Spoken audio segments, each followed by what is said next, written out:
And we can also, in this environment, develop our own observing power. And part of the way this happened at Brockwood was in conversation with Krishnamurti. He met with the students a couple of times a week.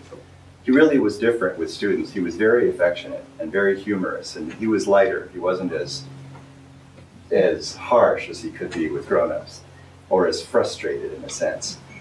And he would engage in dialogues where there was a sense of real persistence. He wouldn't let you off the hook. You know, he would push to go further, to not drop the subject. Let's keep going. I know you're tired, but let's keep going. And that sense of persistence was very useful to internalize, to take that in and say, okay, you're frustrated, but don't give up. Stay with it. And that's really useful in a lot of areas of learning in life, is to not give up. And it's part of the yoga teaching too.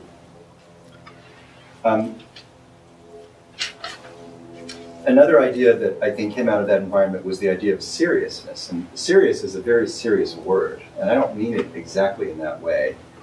Even seriousness can be held lightly.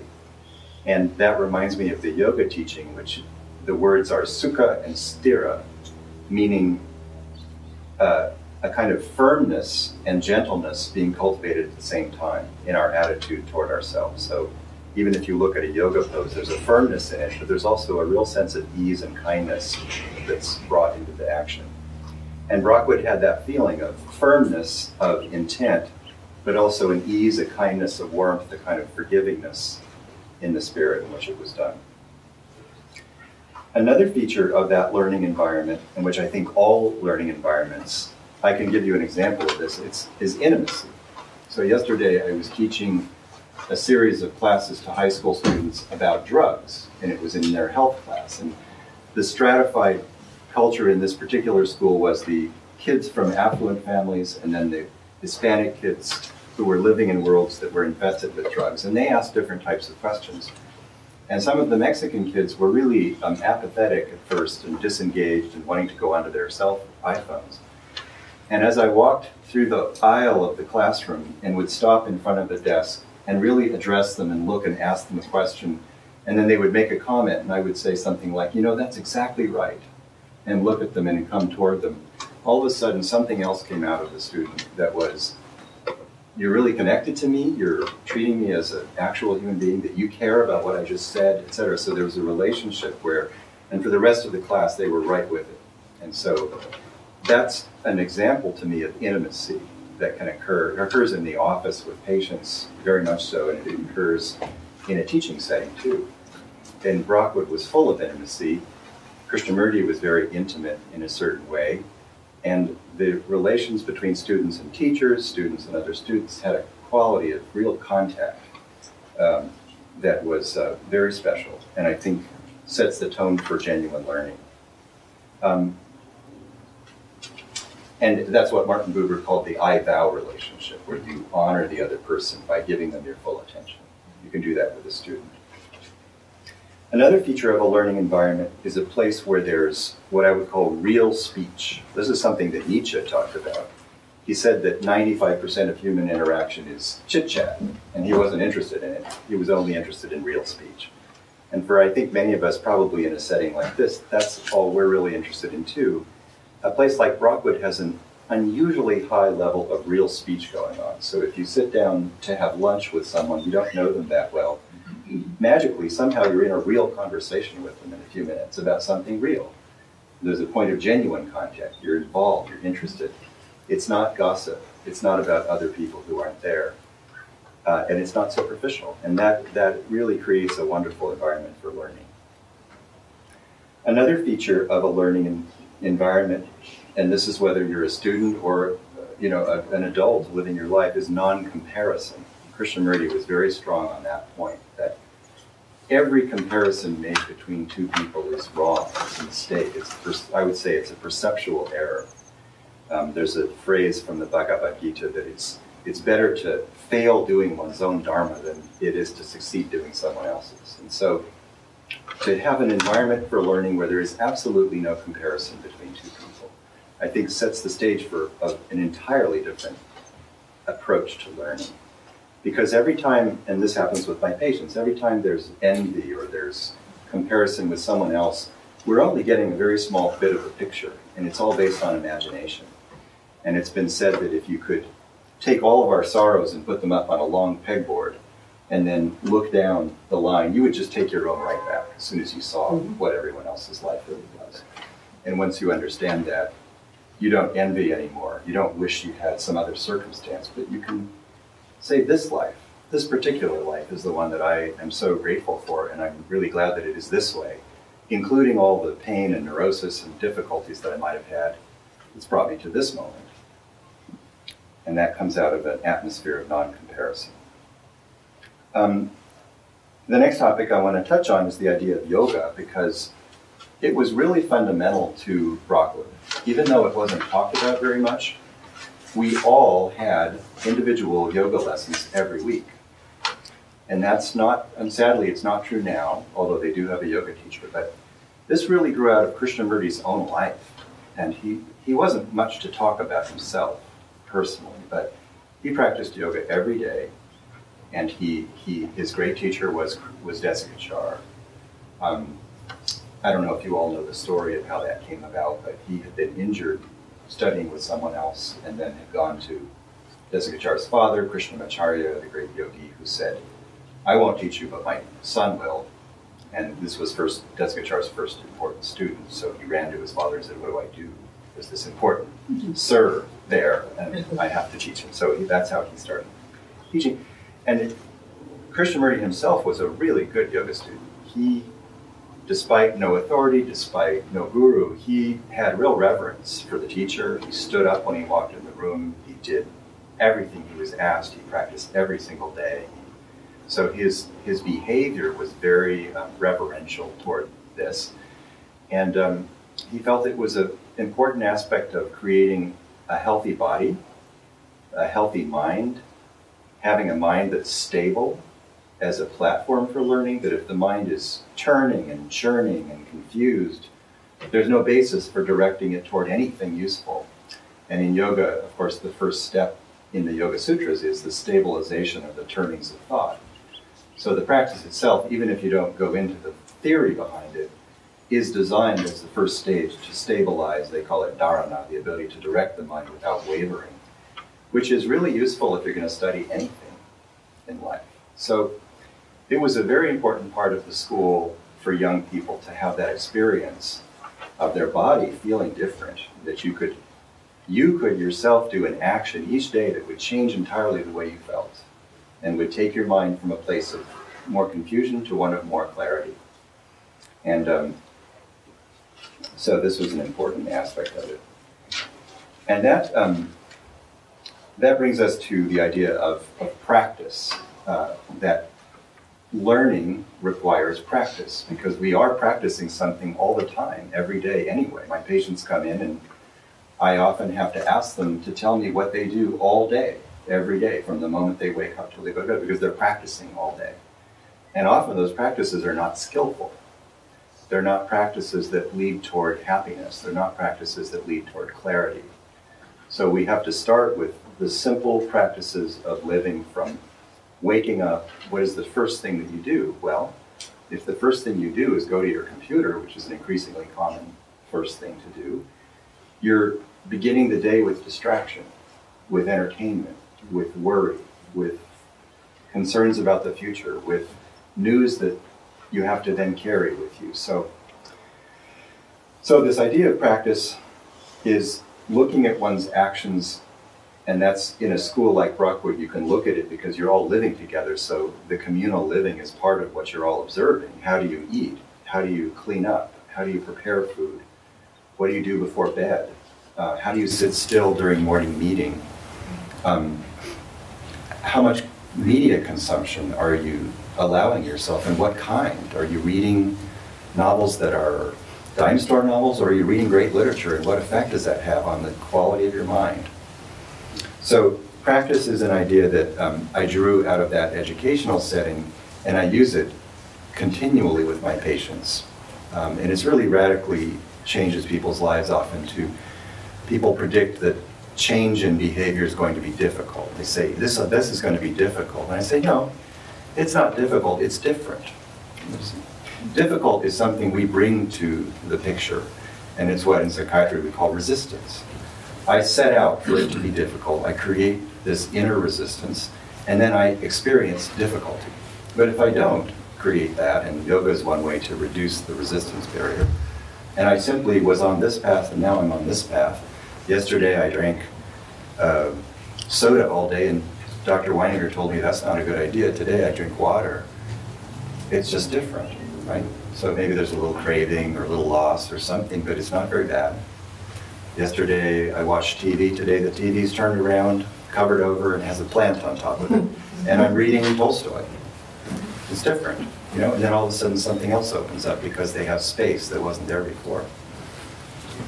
So that's the idea of practice.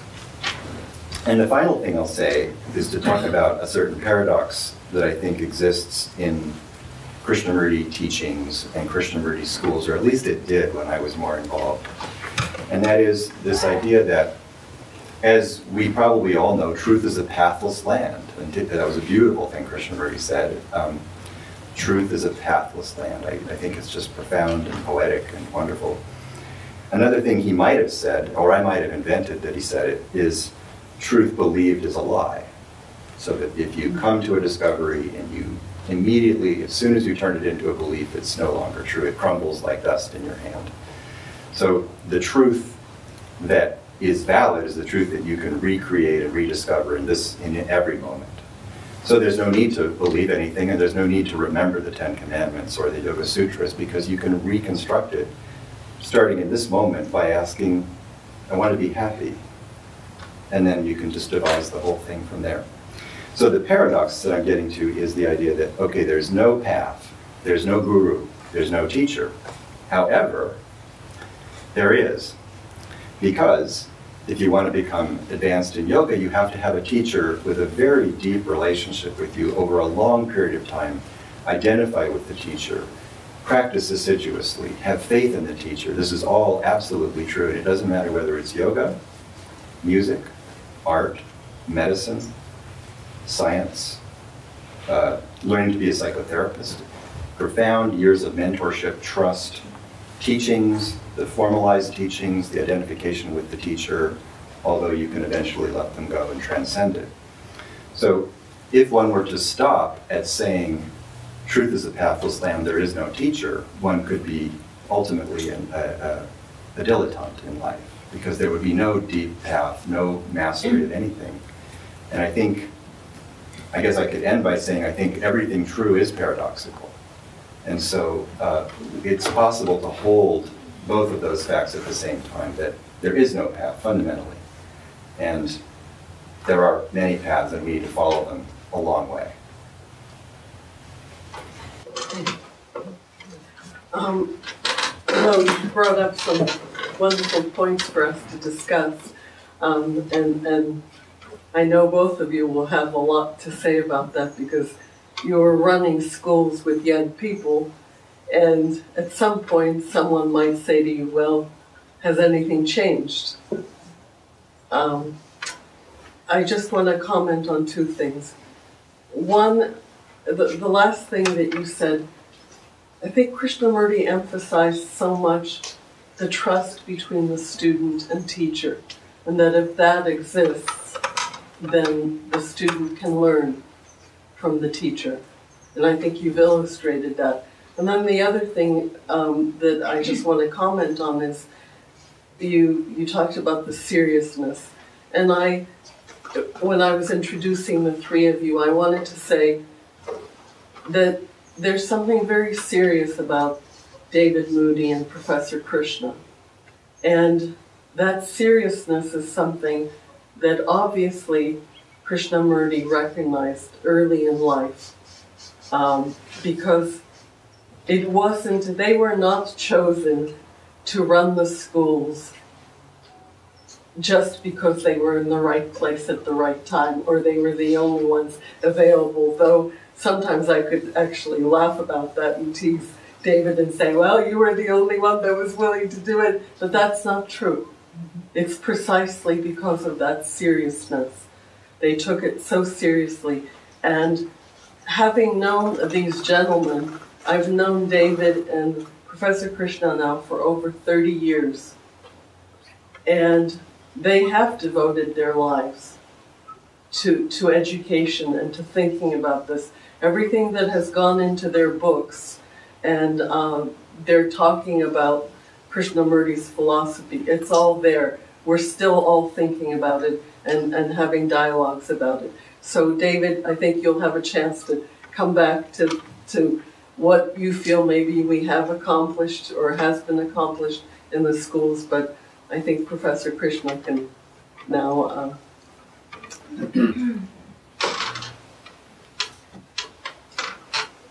As I was listening to both these gentlemen,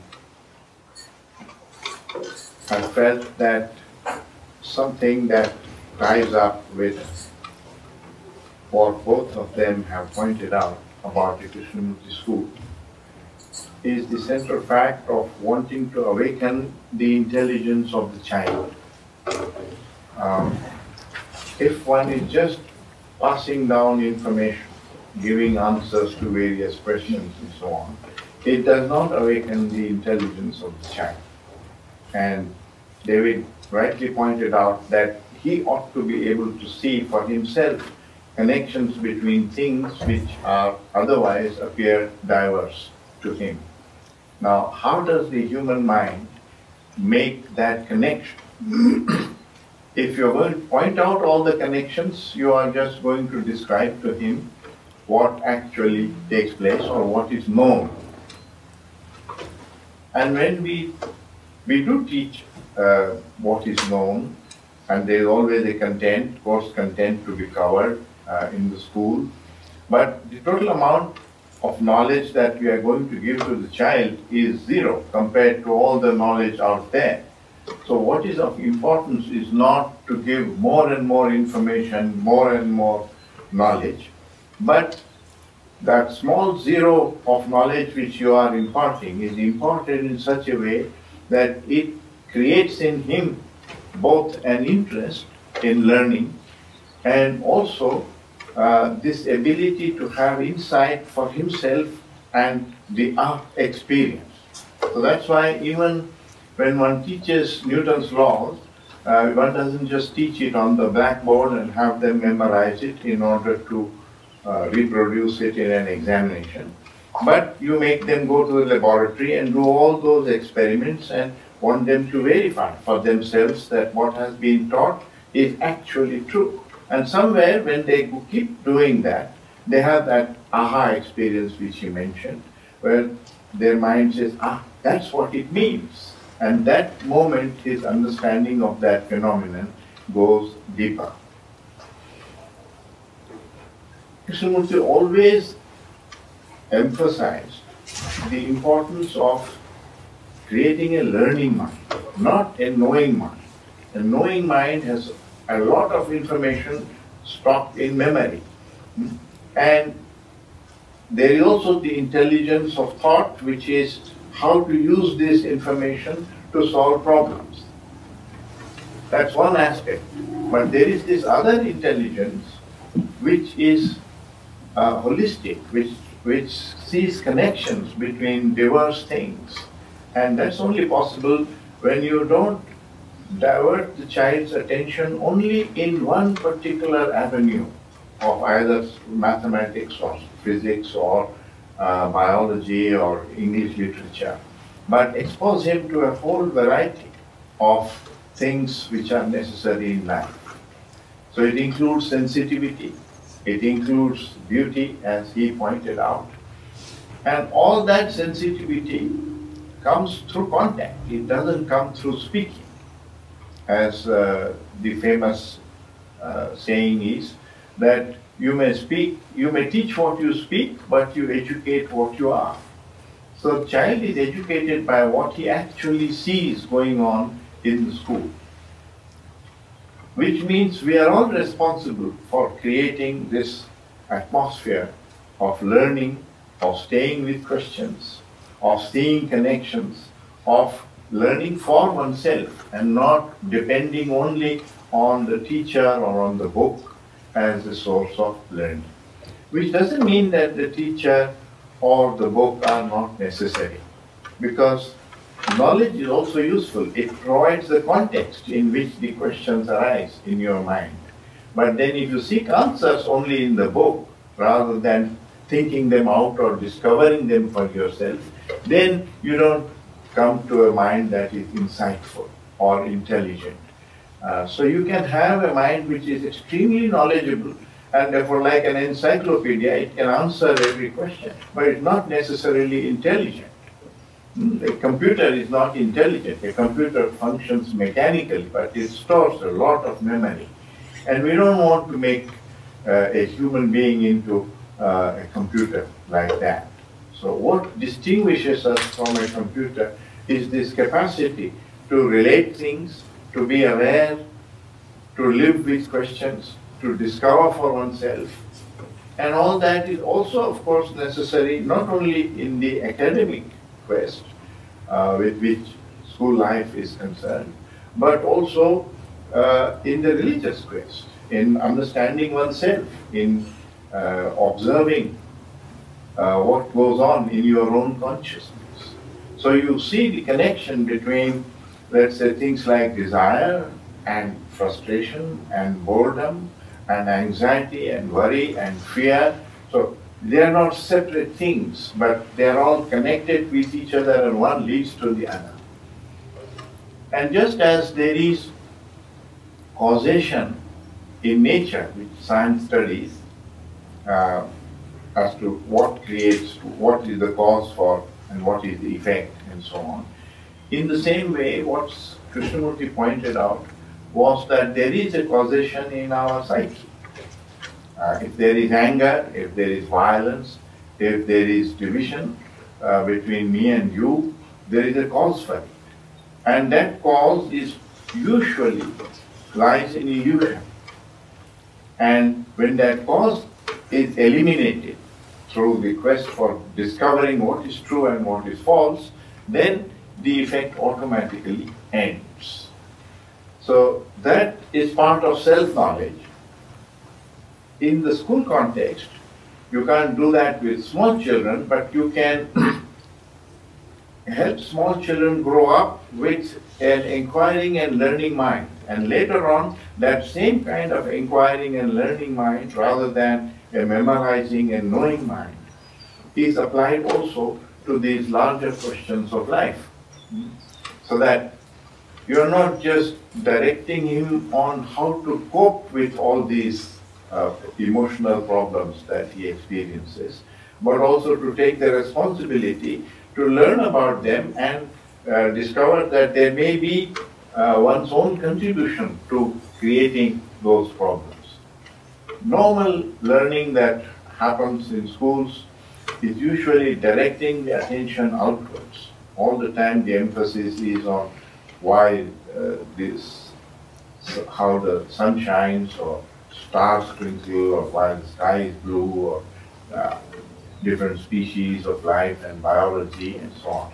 The attention is taken away from the inner problems. But I think in a Krishnamurti school, one discusses not only the external world, but also one discusses the inner state of the child, so that when he is feeling fear, when he is finding conflict, when he is feeling violent and fighting with another child, it's not enough just to prevent that and threaten him and treat it as a nuisance, but to treat it as a ground for learning, that what makes us feel that?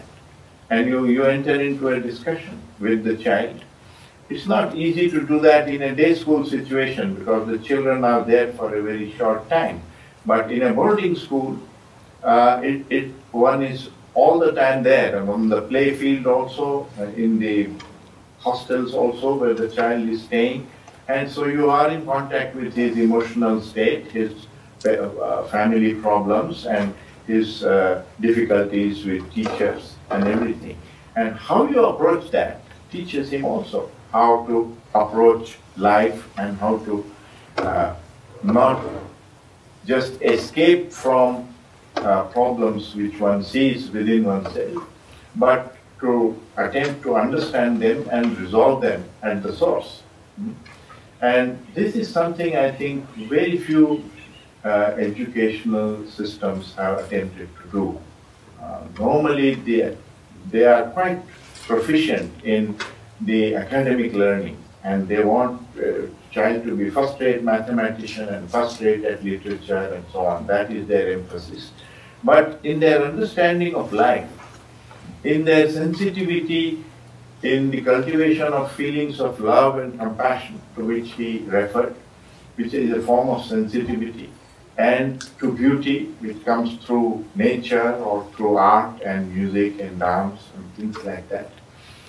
So when you give this holistic education, which is for whole of life, then the awakening of intelligence naturally happens when it is still not, you're not simply loading the mind with information and knowledge, but exposing the child to everything in life and also letting him discover for himself.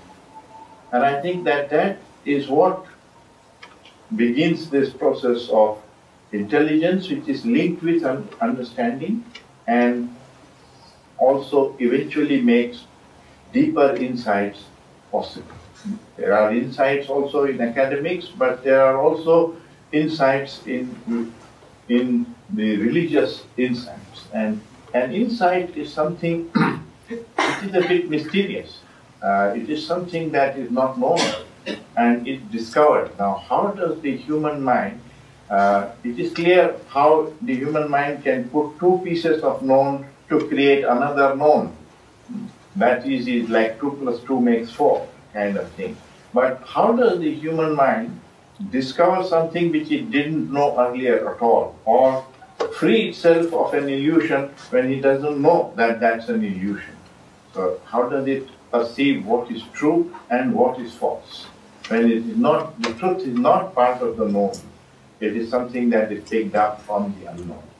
And that is why this capacity for insight is a bit mysterious. It cannot be explained, and that is, in that sense, I think it is pathless. Because if it can be explained, then there is a path to it. And therefore you can follow that path and it will bring you to the insight. I think that one can discuss what blocks insight, but you cannot discuss what creates insight. And our responsibility is to help in education not to block the capacity for insight in the child by giving too much information and giving him all the answers and emphasizing only the accumulative process of memorizing and remembering things for the exam or for the test. That's the reason why in a Krishnamurti school one has a large number of activities, and most Krishnamurti schools have attempted to be boarding schools so that you can really be in contact with the intellectual, the physical, the emotional, and the spiritual life of the child. Education should be concerned with whole of life and not with just training academically to get a job.